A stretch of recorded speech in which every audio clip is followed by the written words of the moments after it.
सच ये है कि जिस संविधान को लेकर कांग्रेस आज इतनी बड़ी बड़ी बातें कर रही है, उसी संविधान को इंदिरा गांधी ने एक जमाने में कागज का टुकड़ा बना दिया था। और बड़ी बात यह है कि आज जिस तरह कांग्रेस पार्टी ने राहुल गांधी के लिए सत्याग्रह किया है, यह इत्तेफाक की बात है कि ठीक ऐसा ही शक्ति प्रदर्शन और सत्याग्रह वर्ष 1975 में ठीक आज ही के दिन राहुल गांधी की दादी और तत्कालीन प्रधानमंत्री इंदिरा गांधी ने भी किया था। देखिए कितना बड़ा इत्तेफाक है।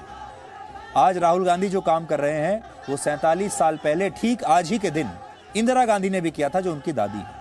तो ये जो भ्रष्टाचार के मामलों में कार्रवाई से बचने के लिए गांधी परिवार शक्ति प्रदर्शन करता है, ये उनकी बहुत पुरानी परंपरा है और इंदिरा गांधी भी ऐसा कर चुकी हैं। आज हमने खास तौर पर आपके लिए वो तस्वीरें निकाली हैं, पुरानी तस्वीरें जो आज आप देख पाएंगे। उस वक्त इलाहाबाद हाई कोर्ट ने इंदिरा गांधी के खिलाफ एक ऐतिहासिक फैसला सुनाया था, जिसके तहत उन्हें 1971 के लोकसभा चुनाव में धोखाधड़ी करके चुनाव जीतने के लिए दोषी पाया गया था और अदालत ने कहा था कि इंदिरा गांधी अगले 6 वर्षों तक किसी भी संवैधानिक पद पर अब रह नहीं सकती। यानी हाईकोर्ट के फैसले के बाद इंदिरा गांधी प्रधानमंत्री नहीं रह सकती। नारे लगा रहे थे और कह रहे थे, लाठी गोली खाएंगे, इंदिरा को बचाएंगे। यानी इंदिरा को बचाने के लिए हम लाठी भी खाएंगे और गोली भी खाएंगे। यानी ये जो चापलूसी है, ये कांग्रेस के समय तब भी थी कांग्रेस में और ये आज भी है।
इस शक्ति प्रदर्शन के अलावा उस समय दिल्ली में एक और विरोध प्रदर्शन हुआ था, जिसमें विपक्ष के नेताओं और कार्यकर्ताओं ने राष्ट्रपति भवन तक जुलूस निकाला और इंदिरा गांधी से उनके इस्तीफे की मांग की थी।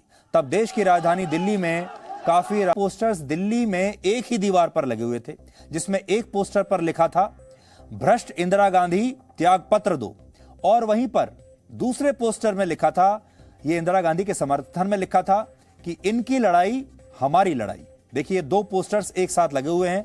ये 1975 की बात है। और इन तस्वीरों के अलावा मैं आपको इस किताब में लिखी कुछ बातें भी आज पढ़कर बताता हूं, जो आज मैं लेकर आया हूं। और उसमें उन्होंने लिखा है कि every day a fresh cadre of supporters would assemble outside Mrs Indira Gandhi's house. Every day she would come out and speak to them. Some Congress members privately deplored these populist demonstrations. Others publicly encouraged them. और आगे लिखा है, addressing a Congress rally in Delhi, the party president Devkant Barua, he said, laws are made by people and the leader of the people is Mrs. Gandhi. तो इसमें लिखा है कि हर रोज वहां बारी बारी से इंदिरा गांधी के घर के बाहर कार्यकर्ता आते थे। हर रोज नया कार्डर आता था, वो वहां धरना प्रदर्शन करता था। मकसद था पूरे देश को यह बताना कि कैसे लोग चाहते हैं कि इंदिरा गांधी अपने पद से ना हटें और इंदिरा गांधी ही प्रधानमंत्री बनी रहें, और कैसे जनता उनके समर्थन में हर रोज उनके घर के बाहर आकर बैठ रही है, ये दिखाना था। उसके बाद इंदिरा गांधी हर रोज अपने घर के बाहर आती थी, उनसे मिलती थी और भाषण देती थी। कुछ कांग्रेस के जो नेता थे वो प्राइवेटली बंद कमरे में ये कहते थे कि इंदिरा गांधी क्या कर रही हैं, ये तो किसी अपने आप को जो है नकली तरीकों से प्रधानमंत्री बनाए रखना चाहती हैं। लेकिन जो बाकी के जो चापलूस लोग थे वो ऐसे लोगों को एनकरेज करते थे। फिर इसमें लिखा है कि कांग्रेस पार्टी के जो प्रेसिडेंट हैं, उस समय कांग्रेस अध्यक्ष थे देवकांत बरुआ। उन्होंने कहा कि कानून जो है वो देश में जनता बनाती है और जनता की नेता हैं श्रीमती गांधी, इसलिए हम तय करेंगे कि क्या कानून बनेंगे और क्या नहीं बनेंगे। उस दिन इंदिरा गांधी के खिलाफ विरोध प्रदर्शन करने वालों में जेडीयू, आज की जो जेडीयू पार्टी है, उसके महासचिव केसी त्यागी भी शामिल थे। और उस दिन उन्होंने दिल्ली में क्या देखा था, आज इसकी कहानी केसी त्यागी आज आपको खुद बता रहे हैं। 1971 में हमारे समाजवादी नेता राजनारायण जी रायबरेली से चुनाव लड़े इंदिरा जी के सामने। चुनाव में यद्यपि वो हार गए, लेकिन इलाहाबाद हाई कोर्ट में उन्होंने एक याचिका की किस प्रकार इंदिरा गांधी ने झूठी गवाही दे करके, धन का दुरुपयोग करके चुनाव जीता है। 12 जून 1975 को चुनाव का उसका जगमोहन लाल सिन्हा जी ने फैसला दिया, उन पर दबाव डाले गए। तो 12 जून को दोपहर को जब भी फैसला आया, उसमें इंदिरा गांधी के चुनाव को रद्द कर दिया गया और उनको 6 साल के लिए चुनाव न लड़ने के लिए भी अयोग्य घोषित किया गया। हम काफ़ी संख्या में जो युवजन थे, उसमें ABVP, युवजन सभा, युवा लोकदल, सभी के लोग थे और हमने एक सफदरजंग रोड पर दिनकर जी की कविता के साथ नारे लगाए, सिंहासन खाली करो के जनता आती है। हमारी मुठभेड़ हुई, कांग्रेस के कार्यकर्ताओं के साथ साथ पुलिस ने भी हम लोगों पर प्रहार किए। 13 तारीख से आज ही के दिन सड़कों पर नारे निकलने लगे इस्तीफा देने के लिए। उसी बीच में कांग्रेस पार्टी की मीटिंग होती है और उसमें तय किया जाता है इंदिरा जी इस्तीफा नहीं देंगी। उस समय जो कांग्रेस के अध्यक्ष हैं, आसाम के बड़े नेता थे, जिन्होंने कहा था Indira is India and India is Indira. तो आप देख लीजिए, उस समय भी चापलूसी ऐसी थी कि उन्होंने कह दिया, कांग्रेस अध्यक्ष कह रहे हैं कि भारत ही इंदिरा है, इंडिया इंदिरा है और इंदिरा ही इंडिया है। इलाहाबाद हाईकोर्ट का यह फैसला भारत की राजनीति में एक बहुत बड़ा टर्निंग पॉइंट साबित हुआ और इस दौरान देश ने 5 बड़ी चीजें देखी। आज उसका अगर विश्लेषण करें तो 5 पॉइंट्स में करेंगे। पहला, उस वक्त इंदिरा गांधी ने अपने राजनीतिक हितों के लिए लोकतंत्र और देश की तमाम न्यायिक प्रणाली की हत्या कर दी और इसके लिए उन्होंने इलाहाबाद हाईकोर्ट के जज को भी छोड़ा नहीं और उनकी जासूसी से लेकर उन्हें खरीदने तक की तमाम कोशिशें हुई। मई 1975 में जब अदालत ने इस मामले में अपना फैसला सुरक्षित रख लिया था, तब इलाहाबाद से उस समय के कांग्रेस सांसद ने इस मामले की सुनवाई कर रहे जस्टिस जगमोहन सिन्हा के घर जाकर उनसे मिलने की कई बार कोशिश की। इसके अलावा जस्टिस सिन्हा को फैसला सुनाने से पहले कई तरह के प्रलोभन दिए गए। उनसे कहा गया कि इंदिरा गांधी के पक्ष में फैसला सुना दो तो सुप्रीम कोर्ट में जज बना देंगे प्रमोट करके। इस फैसले से कुछ दिन पहले इलाहाबाद हाईकोर्ट के चीफ जस्टिस ने भी उन्हें फोन किया और इस फैसले को जुलाई महीने तक टाल देने के लिए कहा और ऐसा कहा जाता है कि इसी फोन कॉल के बाद जस्टिस सिन्हा ने 12 जून को ही फैसला सुनाने की घोषणा कर दी थी। तो आज जस्टिस सिन्हा की भी तारीफ करनी पड़ेगी कि ऐसे जज बहुत कम देखने को मिलते हैं जिन्होंने इतने दबाव को सहा। इसके अलावा फैसले से एक दिन पहले 11 जून की रात को CID के कुछ अधिकारी उनके पर्सनल सेक्रेटरी मन्ना लाई के घर पहुंच गए और उन पर फैसले को लीक करने का दबाव बनाया। यानी इंदिरा गांधी चाहती थी कि उन्हें फैसले से एक रात पहले ही पता चल जाए कि फैसला क्या है ताकि वो इसे रोक सकें। हालांकि मन्ना लाई ने फैसले को लीक नहीं किया और इंदिरा गांधी को इसके बारे में पता चला ही नहीं। इस फैसले को रुकवाने के लिए तब इंदिरा गांधी ने हेमवती नंदन बहुगुणा की मदद ली, जो उस समय उत्तर प्रदेश के मुख्यमंत्री थे, और जब वो ऐसा नहीं कर पाए तो इंदिरा गांधी उनसे काफी नाराज भी हुई थी। जस्टिस सिन्हा यह बात जानते थे कि पूरा सरकारी तंत्र इस फैसले को लीक करना चाहता है, इसलिए यह फैसला उन्होंने अदालत के पेशकार से लिखवाया ही नहीं। आमतौर पर आपने देखा होगा कि जज अपने पेशकार से फैसला लिखवाते हैं, लेकिन जस्टिस सिन्हा को पता था कि जैसे ही मैं फैसला डिक्टेट करूंगा यह लीक हो जाएगा। इसलिए उन्होंने यह तय किया कि इंदिरा गांधी का यह फैसला वो खुद अपने हाथ से लिखेंगे ताकि यह लीक ना हो। यानी उस समय इंदिरा गांधी ने लोकतंत्र को और न्यायिक व्यवस्था को इतना डरा दिया था। अगली बात यह है कि इंदिरा गांधी ने उस जमाने में संविधान को कागज का एक मामूली सा टुकड़ा बनाकर रख दिया था। इंदिरा गांधी ने 1971 से 76 तक संविधान में 24 से लेकर 39 संशोधन किए और उस समय कहा जाता था कि इंदिरा गांधी धीरे धीरे संविधान को क्यों बदल रही हैं, वो सीधे ही अपना संविधान क्यों लागू नहीं कर देती। तीसरी बात, इंदिरा गांधी ने परिवारवाद की राजनीति को तब और मजबूत किया। आज जो परिवारवाद की राजनीति की आप बात करते हैं, ये उस समय सबसे ज्यादा मजबूत हुई थी और इंदिरा गांधी किसी भी कीमत पर चाहती थी कि गांधी परिवार सत्ता में बना रहे और इसके लिए उन्होंने देश के बारे में एक बार भी सोचा नहीं। पूरा मकसद ये था कि सत्ता पर गांधी परिवार का कब्जा रहे।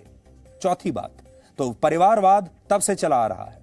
पहले जवाहरलाल नेहरू प्रधानमंत्री बने, फिर इंदिरा गांधी बनी और इंदिरा गांधी ने यह तय किया कि अब वो बन गई तो अब वो हटेंगी नहीं यहां से, और अगर वो हटी भी तो उन्होंने इस बात का वो किया कि उनके जो बेटे हैं वही अगले प्रधानमंत्री बने। पहले वो चाहती थी कि संजय गांधी बने, लेकिन बाद में उनकी मृत्यु के बाद राजीव गांधी बने। चौथी बात, कांग्रेस उस समय भी ऐसे नेताओं से भरी हुई थी जो गांधी परिवार और इंदिरा गांधी की चापलूसी करते थे।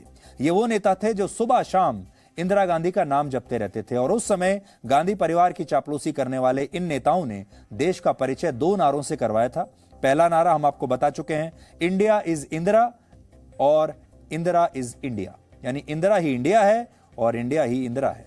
इसके अलावा एक और नारा कुछ इस तरह था, इंदिरा तेरी सुबह की जय, इंदिरा तेरी शाम की जय, इंदिरा तेरे काम की जय, इंदिरा तेरे नाम की जय। और आखिरी बात, इंदिरा गांधी ने अपने शासनकाल में मानव अधिकारों का जबरदस्त उल्लंघन किया। इमरजेंसी के दौरान देश भर में 1,40,000 लोगों को बिना किसी ट्रायल और सबूतों के गिरफ्तार किया गया। उन्हें जेलों में यातनाएं दी गई। जॉर्ज फर्नांडिस के भाई लॉरेंस फर्नांडिस को जेल में टॉर्चर किया गया और उनके पैरों के नाखून तक उखाड़कर निकाल लिए गए थे जब उनसे यह पूछा गया कि बताइए जॉर्ज फर्नांडिस कहां है। उस दौर में जॉर्ज फर्नांडिस की एक तस्वीर काफी चर्चित थी जिसमें वो बेड़ियों से बंधे हुए थे। ये तस्वीर आप देखिए, बड़ी स्क्रीन पर आपको दिखाते हैं। ये जॉर्ज फर्नांडिस की तस्वीर है जब उन्हें इस तरह बेड़ियों से वो बंधे हुए नजर आ रहे हैं, क्योंकि वो उस जमाने में इधर उधर भागते हुए फिर रहे थे। इमरजेंसी से पहले जयप्रकाश नारायण, मोरारजी देसाई, चौधरी चरण सिंह, अटल बिहारी वाजपेयी और राजनारायण समेत कई बड़े नेताओं ने इंदिरा गांधी से इस्तीफे की मांग की और 22 जून 1975 को दिल्ली के रामलीला मैदान में एक विशाल रैली थी। लेकिन इंदिरा गांधी ने इस रैली को रोकने की पूरी कोशिश की। जब जयप्रकाश नारायण पटना से इस रैली में शामिल होने के लिए दिल्ली रवाना होने ही वाले थे, उस दौरान इंदिरा गांधी ने उनकी फ्लाइट को रद्द करा दिया और उस समय एक दिन में दो शहरों के बीच आज की तरह ज्यादा फ्लाइट्स नहीं होती थी।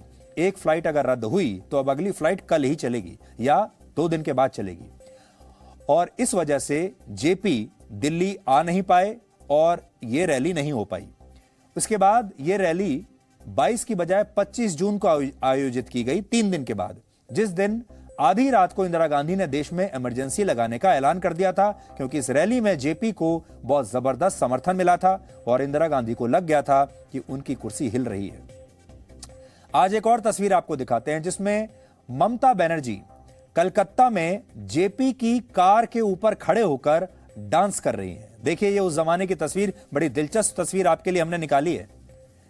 ये 1975 की तस्वीर है। ममता बनर्जी युवा नेता, उस समय ममता बनर्जी कांग्रेस की छात्र इकाई की नेता थी और इमरजेंसी के समर्थन में उन्होंने जेपी की गाड़ी का घेराव कर लिया था और जेपी की गाड़ी के ऊपर वो चढ़ गई थी और इस तरह से विरोध प्रदर्शन कर रही थी।